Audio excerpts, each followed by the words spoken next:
ഇന്നത്തെ വചനചിന്ത: ദൈവം താങ്കൾക്ക് വേണ്ടി പ്രവർത്തിക്കും. കണ്ണുനീരിനെ മാനിക്കുന്ന ദൈവം താങ്കളുടെ ഭാവിയെ അനുഗ്രഹിക്കും. എങ്ങനെ ഇനി മുന്നോട്ട് പോകുമെന്ന് ചിന്തിക്കുമ്പോൾ ദൈവം തക്ക സമയം വചനം ശ്രവിക്കുന്ന താങ്കൾക്ക് വേണ്ടി പ്രവർത്തിക്കും. താങ്കളുടെ പ്രാർത്ഥന ദൈവസന്നിധിയിൽ എത്തിയിരിക്കുന്നു.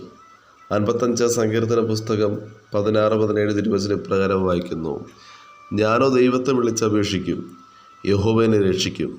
ഞാൻ വൈകുന്നേരത്തും കാലത്തും ഉച്ചയ്ക്ക് സങ്കടം ബോധിപ്പിച്ച് കരയും. അവൻ എൻ്റെ പ്രാർത്ഥന കേൾക്കും. വചനം ശ്രവിക്കുന്ന പ്രിയ ദൈവജനമേ, അപേക്ഷിച്ചാൽ ഉപേക്ഷിക്കാത്ത ദൈവത്തെയാണ് നാം ആരാധിക്കുന്നത്. വിശ്വസിച്ചാൽ ദൈവത്തിന് മഹത്വം കാണും. വിശ്വസിച്ചാൽ അത്ഭുതങ്ങൾ നടക്കും. അപ്പോസ്തലനായ പൗലോസ് റോമർക്ക് എഴുതിയ ലേഖനം 10-11 തിരുവചനം പ്രകാരം വായിക്കുന്നു: അവനിൽ വിശ്വസിക്കുന്നവൻ ഒരുത്തനും ലജ്ജിച്ചു പോവുകയില്ല എന്ന്. യേശുവിൽ വിശ്വസിച്ചാൽ രോഗത്തിൽ നിന്നും, നിരാശയിൽ നിന്നും, ദാരിദ്ര്യത്തിൽ നിന്നും, കഷ്ടതയിൽ നിന്നും ദൈവം താങ്കൾക്ക് മോചനം നൽകും. വീണുപോകാമായിരുന്ന പല സ്ഥലത്തും നാം പോലും അറിയാതെ കർത്താവ് നമ്മെ കരം പിടിച്ച് നടത്തി. ആപത്തനർത്ഥങ്ങളിൽ നിന്നും നമ്മെ വിടുവിച്ചു. നാം നിന്നതല്ല, നമ്മെ ദൈവം നിർത്തിയതാണ്. വചനം ശ്രവിക്കുന്ന താങ്കളോട് ദൈവം നൽകിയ വാഗ്ദത്തം കൂടെയുണ്ട്. ദൈവം വാഗ്ദത്തം നൽകിയിട്ടുണ്ടെങ്കിൽ കാരാഗൃഹത്തിൽ അടച്ചാലും, ചങ്ങലകളാൽ ബന്ധിച്ചാലും, ഊരിപ്പിടിച്ച വാളുമായി പടയാളികളെ കാവൽ നിർത്തിയാലും വാഗ്ദത്തമുള്ളവനെ ദൈവം പുറത്തു കൊണ്ടുവരും. കർത്താവ് പത്രോസിനോട് പറഞ്ഞു: നിന്റെ അര മറ്റൊരുവൻ മുറുക്കും. പത്രോസ് വൃദ്ധനാകുമെന്നും പത്രോസിൻ്റെ അര മറ്റൊരുവൻ മുറുക്കുമെന്നും പത്രോസിന് അറിയാമായിരുന്നു. അതിനാൽ മുന്നിൽ കാരാഗൃഹം കണ്ടിട്ടും, ചങ്ങലകളാൽ ബന്ധിച്ചിട്ടും, ഊരിപ്പിടിച്ച വാളുമായി കാവൽക്കാർ നിന്നിട്ടും പത്രോസ് കാരാഗൃഹത്തിൽ സുഖമായി കിടന്നുറങ്ങി. വചനം ശ്രവിക്കുന്ന പ്രിയ ദൈവജനമേ, പത്രോസ് 2 ചങ്ങലകളാൽ ബന്ധിക്കപ്പെട്ടവനായി 2 പടയാളികളുടെ നടുവിൽ ഉറങ്ങുകയായിരുന്നു. വാതിലിൻ്റെ മുൻപിൽ കാവൽക്കാർ കാരാഗൃഹം കാത്തുകൊണ്ടിരുന്നു. പെട്ടെന്ന് കർത്താവിൻ്റെ ദൂതൻ അവിടെ പ്രത്യക്ഷനായി. അവൻ പത്രോസിനെ വിലാപ്പുറത്ത് തട്ടി, വേഗം എഴുന്നേൽക്കുക എന്ന് പറഞ്ഞു. പത്രോസിനെ ഉണർത്തി. ഉടനെ പത്രോസിൻ്റെ ചങ്ങല കൈമേൽ നിന്ന് വീണുപോയി. പത്രോസ് ദൂതൻ്റെ പിന്നാലെ നടന്നു. ദൂതൻ മുഖാന്തരം സംഭവിച്ചത് വാസ്തവം എന്നറിയാതെ താനൊരു ദർശനം കാണുന്നു എന്ന് നിരൂപിച്ചു. പത്രോസ് 1-ാം കാവലും 2-ാമത്തെയും കടന്നു. പട്ടണത്തിൽ ചെന്നു ഇരുമ്പ് വാതിക്കൽ എത്തി. അതവർക്ക് സ്വതവേ തുറന്നു.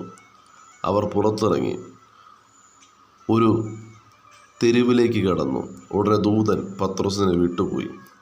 പത്രോസിന് സുബോധം വന്നിട്ട് കർത്താവ് തൻ്റെ ദൂതനെ അയച്ച് വിടുവിച്ചുവെന്ന് ഇപ്പോൾ വാസ്തവമായി അറിയുന്നുവെന്ന് പത്രോസ് പറഞ്ഞതുപോലെ വചനം ശ്രവിക്കുന്ന താങ്കളുടെ ജീവിതത്തിലും സ്വപ്നം കാണുന്നത് പോലെ, ദർശനം കാണുന്നത് പോലെയുള്ള ദൈവപ്രവൃത്തിയുടെ വിടുതൽ വാസ്തവമായി താങ്കൾ അറിയും.